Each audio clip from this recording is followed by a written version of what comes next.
Welcome back to my channel. Today I thought I'd do a video on what it's really like when you bring home your brand new bundle of joy from the hospital. I decided to do this video because when I was pregnant, I was looking for videos to see what life would be like once this little baby came home with me. But I really couldn't find anything that realistically showed me what was going to happen and how life was going to change once I brought her home. So I thought I'd give you my story. So before we go any further, let me give you a little disclaimer. I am not saying this is the best way to do things or this is how you should do things. This is what worked for me and my husband, and this is how we decided to handle bringing home our baby. Those first couple weeks are all around tough for any mother, and it's very important for all of us mothers to support one another, because if you've ever brought a newborn home, you know how those couple weeks can be, and you know it's not easy. So don't judge other moms on how they decide to get through this couple weeks, because we gotta do what we gotta do to get through it, right?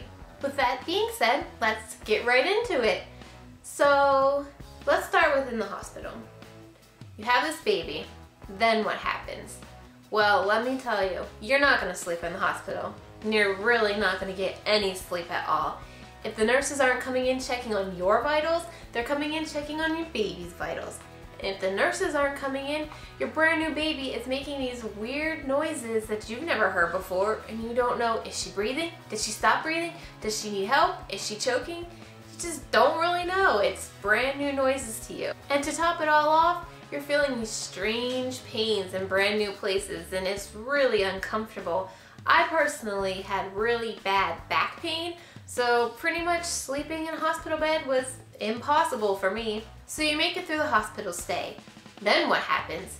You're at home, you have this baby, you're responsible for a brand new life. What do I do? What's great for me is I had an awesome husband who was there to help me out. And what we decided to do is we took care of our baby in shifts because that's what worked for us. However you decide to make it work is perfectly fine, but this is what worked for us. So I would stay awake 3 to 4 hours and take care of her, and then we would basically have a shift change. It was just easier for me to sleep knowing somebody was up with her to take care of her and was keeping an eye on her. That's just what worked for us. My husband was home for about 3 weeks, so it was really great. I was able to rest and heal, and that's really important after you have a baby because your body basically just went through a high impact car crash and it needs all the rest it can to heal, and your baby needs you to have that rest so that you can help take care of it too. You all around need rest. Needless to say, I did pump. That way I did not have to get up every 2 hours or every feeding to feed her. And it allowed my husband also to bond with her, and again, worked for us. That's what we decided to do. It was important for us that both of us had that special time with her and were able to bond with her equally. It's just what we had decided while I was pregnant and what we went with. So pretty much babies eat, sleep, and poop. That's basically what they do all day. We did change it up a little bit. We would lay her on her play mat. We had a mama roost swing that we would put her on, just kind of to give her a different environment. We had a bouncer vibrator seat that she slept in a lot, and that's what we did just to get through the day, make her happy, you know, do what you can. Our baby was a really alert baby, and my thoughts go out to you who also have an alert baby. She was just wide awake constantly. She didn't sleep a lot. They say babies sleep about every 2 to 3 hours. Our baby, not so much. She wanted to be awake. She was nosy. She wanted to know what was going on. She was looking at things. She was just constantly awake. So don't be surprised if your baby's not sleeping all the time. It's normal for them to be awake too. It's rough, but you get through it. One thing that we did to help us out is we used an app called First Year. And this app, you can actually put when she fell asleep, when she ate, when she woke up, when she pooped, when she peed. You can put all this information into the app, and it was really helpful for us, especially doing shift changes. to know when the last diaper change was or when the last feeding was, because you're so sleep deprived and there's so much going on those first couple weeks, and sometimes you just can't remember when the last time you fed her was or the last time you changed her was. And having the app, you could just go back and look at it and see, okay, she ate about 2 hours ago, she's probably hungry, or you changed her diaper about an hour ago, maybe she's wet and she needs changed again. So it was really helpful. It also tracks the trends. So this helped for us. We could look back and see when she was typically going to sleep, when she was typically eating, and it just kind of helped us to figure out what her schedule was going to be. And to kind of keep her on her own schedule, we let her pretty much make her schedule. So it was just really helpful to have. Finally, let's discuss what's going on with your body, mom. So expect to cry. You're gonna cry. For reasons or no reasons. When you get home, you have that baby, your hormones are crazy. So you're gonna just cry. I remember crying thinking my husband and I are never gonna sleep in the same bed again. I remember crying because I didn't know why I was crying, and then I just kept crying because I didn't know why I was crying. I also remember crying thinking I'm not the perfect mom, because when she was born, I didn't have this fairy tale moment when she was born like you see in movies. Like, you expect this baby to come out and there's this angelic light shining down on the both of you, and the birds are chirping in the background, and it's just so magical.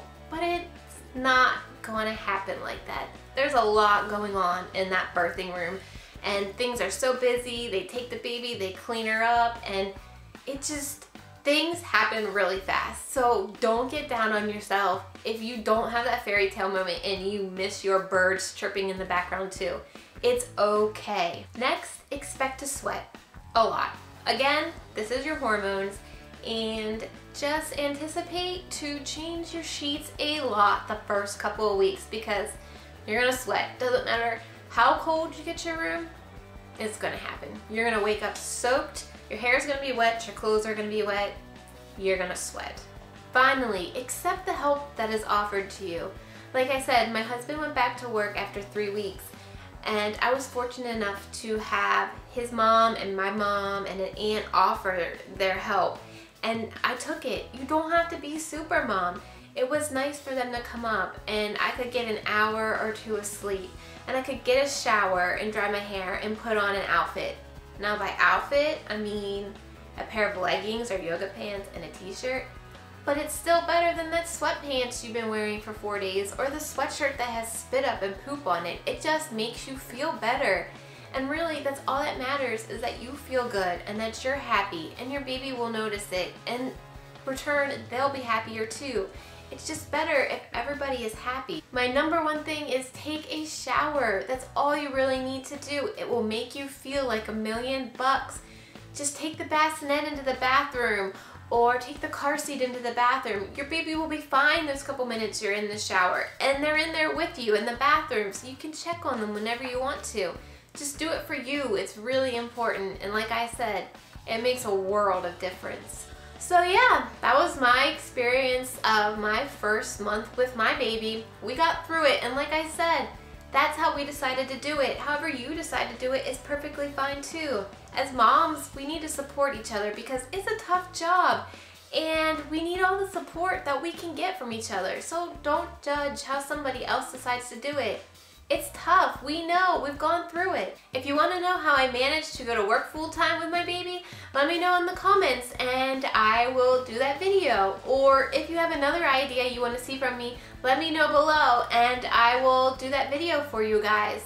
And if you liked this, go ahead and subscribe and you'll be notified when I upload a new video. So thanks for watching. Bye guys. I just like the wand.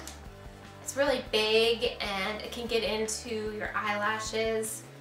I don't have it right now.